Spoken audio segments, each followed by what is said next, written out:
राजकीय भर्ती अस्पताल के सामने विवाद कर हंगामा करने पर 3 युवक गिरफ्तार। चूरू शहर के राजकीय भर्ती अस्पताल के सामने हुए विवाद और हंगामे के मामले में पुलिस ने शांति व्यवस्था भंग होने की आशंका के चलते 3 युवकों को गिरफ्तार कर लिया। पुलिस ने आरोपियों के खिलाफ बीएनएसएस की विभिन्न धाराओं में कार्रवाई कर एसडीएम कोर्ट में पेश किया। कोतवाली थाना पुलिस से गुरुवार शाम 6 बजे करीब मिली जानकारी के अनुसार गश्त के दौरान वार्ड संख्या 21 के अरबाज खान ने दूरभाष पर सूचना दी कि कुछ युवक उसके साथ मारपीट कर रहे हैं। सूचना पर पुलिस टीम तत्काल राजकीय भर्ती अस्पताल के सामने पहुंची, जहां 3 युवक अरबाज के साथ विवाद करते हुए मिले। पुलिस ने मौके पर पहुंचकर स्थिति को नियंत्रित करने का प्रयास किया तथा युवकों को समझाइश दी, लेकिन वे शांत नहीं हुए। पुलिस पूछताछ में आरोपियों की पहचान राकेश निवासी ओम कॉलोनी, तनवीर खान निवासी वन विहार कॉलोनी तथा देवेंद्र उर्फ कालू निवासी वन विहार कॉलोनी के रूप में हुई। पुलिस के अनुसार तीनों युवक अरबाज को धमकियां दे रहे थे और भविष्य में अकेले मिलने पर देख लेने की बात कर रहे थे। बार बार समझाने के बावजूद आरोपियों के आक्रामक रवैये और शोर शराबे के कारण मौके पर तनावपूर्ण स्थिति बन गई। पुलिस ने शांति व्यवस्था भंग होने तथा किसी संज्ञेय अपराध की आशंका को देखते हुए तीनों को धारा 170 बीएनएसएस के तहत गिरफ्तार कर लिया। बाद में उन्हें एसडीएम कोर्ट में पेश कर पाबंद करवाया गया। 5 लाख की हेरोइन के साथ 2 युवक गिरफ्तार। शहर में सप्लाई से पहले कोतवाली पुलिस ने दबोचा। चूरू जिले में नशे के कारोबार पर शिकंजा कसने के लिए चलाए जा रहे ऑपरेशन नकेल के तहत गुरुवार को कोतवाली थाना पुलिस ने कार्रवाई करते हुए करीब 5 लाख रुपए मूल्य की 55 ग्राम हेरोइन के साथ 2 युवकों को गिरफ्तार किया है। पुलिस ने यह कार्रवाई तारानगर रोड स्थित कोसी धोरा के पास की, जहां दोनों आरोपी शहर में हेरोइन की सप्लाई करने जा रहे थे। इस कार्रवाई में कांस्टेबल सुनील धायल और नवीन कुमार की अहम भूमिका रही।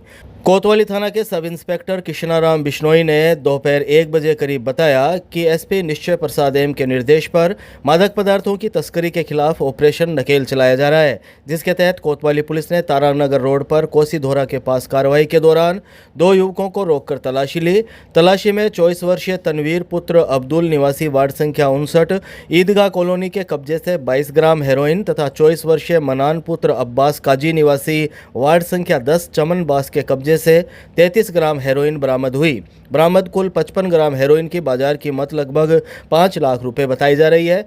पुलिस के अनुसार दोनों आरोपी शहर में नशे की खेप पहुंचाने की फिराक में थे, लेकिन समय रहते उन्हें गिरफ्तार कर लिया गया। मामले में एनडीपीएस एक्ट के तहत मुकदमा दर्ज कर पूछताछ की जा रही है। पुलिस ये भी पता लगाने में जुटी है कि आरोपियों को हेरोइन कहां से मिली और इसके पीछे कौन कौन लोग जुड़े हुए हैं। उन्होंने बताया कि इस कार्रवाई में कांस्टेबल सुनील धायल और नवीन कुमार की विशेष भूमिका रही। सीओ साहब के निर्देशन में और एसएचओ श्रीमान सुखराम चौटिया के द्वारा टीम गठित की गई। टीम ने अभियान नकेल के तहत 2 अभियुक्तों को गिरफ्तार किया गया, जिसमें एक तनवीर पुत्र अब्दुल कायम खानी उम्र 24 वर्ष निवासी वार्ड नंबर 59 ईदगाह कॉलोनी चूरू का है।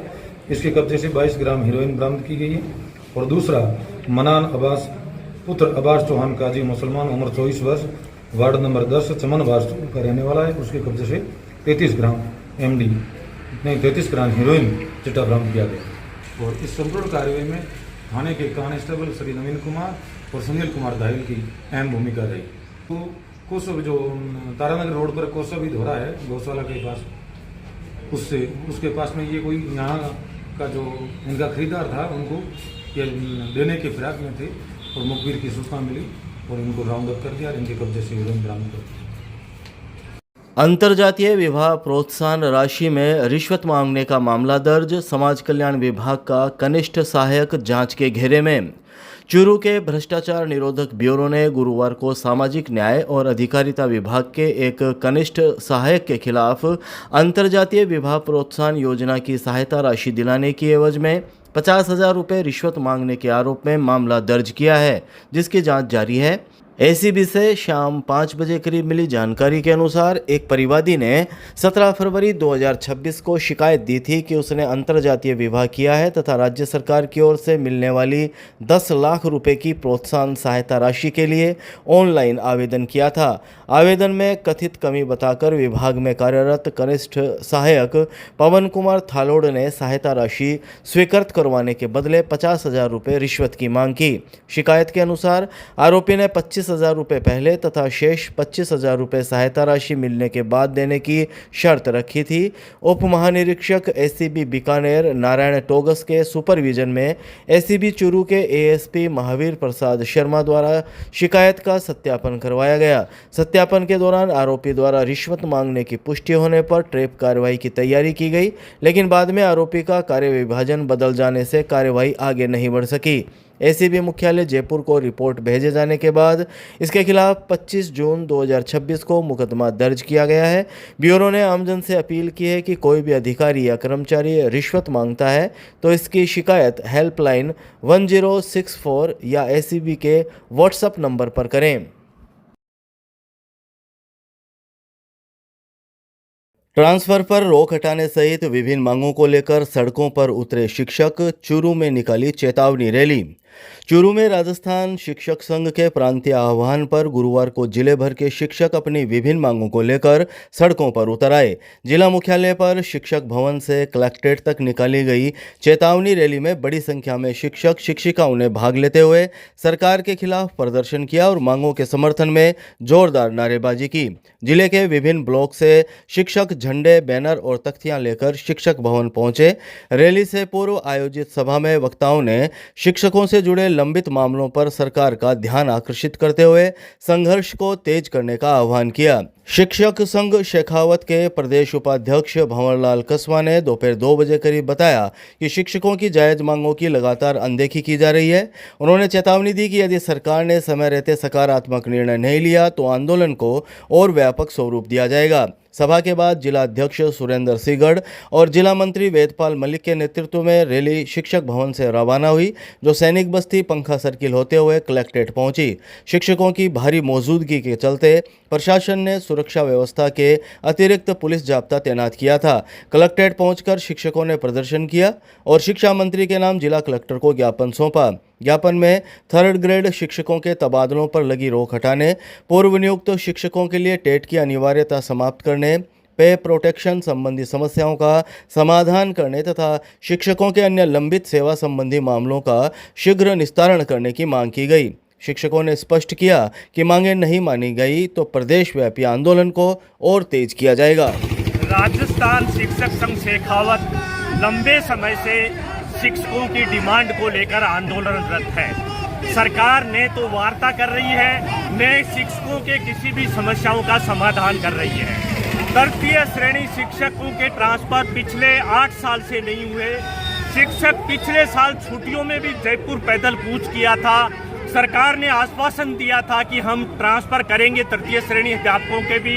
अभी ट्रांसफर खोले गए हैं, लेकिन तृतीय श्रेणी अध्यापकों के ट्रांसफर अभी भी नहीं खोले गए। इसके साथ साथ विद्यालय में जो छात्रों के अनुपात में शिक्षकों की भर्ती है, नियमित शिक्षकों की भर्ती है, ये भर्तियां सरकार नहीं कर रही है। इन सब मांगों को लेकर शिक्षक संघ शेखावत आंदोलनरत है। पेपर लीक का भी सरकार इसको रोक नहीं पा रही है, जो छात्रों पर एक बड़ा दबाव बन रहा है। सफाई कर्मचारी भर्ती शुरू करने की मांग, मुख्यमंत्री के नाम एडीएम को सौंपा ज्ञापन। चूरू जिले में सफाई कर्मचारी भर्ती को शीघ्र शुरू करने और सफाई कामगार समुदाय को प्राथमिकता देने की मांग को लेकर गुरुवार को जिला मुख्यालय पर वाल्मीकि समाज और सफाई कामगार समुदाय में आक्रोश देखने को मिला। मनोनीत पार्षद अशोक पवार के नेतृत्व में समुदाय के लोगों ने अतिरिक्त जिला कलेक्टर अर्पिता सोनी को मुख्यमंत्री के नाम ज्ञापन सौंपा। इस दौरान अशोक पवार ने अपने रक्त को स्याही बनाकर मांग पत्र लिखकर विरोध दर्ज करवाया। शाम 5 बजे करीब मिली जानकारी के अनुसार ज्ञापन में लंबे समय से लंबित पड़ी सफाई कर्मचारी भर्ती को जल्द शुरू करने, न्यायालयों में लंबित प्रकरणों का शीघ्र निस्तारण कर पात्र अभ्यर्थियों को नियुक्ति देने तथा वर्ष 2018 में नियुक्त सफाई कर्मचारियों को उनके मूल पदों पर कार्य कराने की मांग की गई। प्रदर्शनकारियों ने कहा कि सफाई कार्य परंपरागत रूप से वाल्मीकि समाज करता आया है, इसलिए भर्ती में समाज के लोगों को 100% अवसर दिए जाने चाहिए। किया गया है कि लंबे समय से सफाई कर्मचारी भर्ती बार बार रद्द हो रही है। इस शासन में 2 बार वो रद्द हो चुकी है। हमारी ये मांग है कि सफाई कर्मचारी भर्ती जल्दी चालू की जाए, 30,000 पदों पर नोटिफिकेशन जारी किए जाए, कोर्ट केस प्रकरण है उनको भी नियुक्ति दी जाए और वाल्मीकि समाज को प्राथमिकता दी जाए। वर्तमान में जो पूर्व में सफाई का काम कर रहे हैं उनको ही नियुक्ति दी जाए।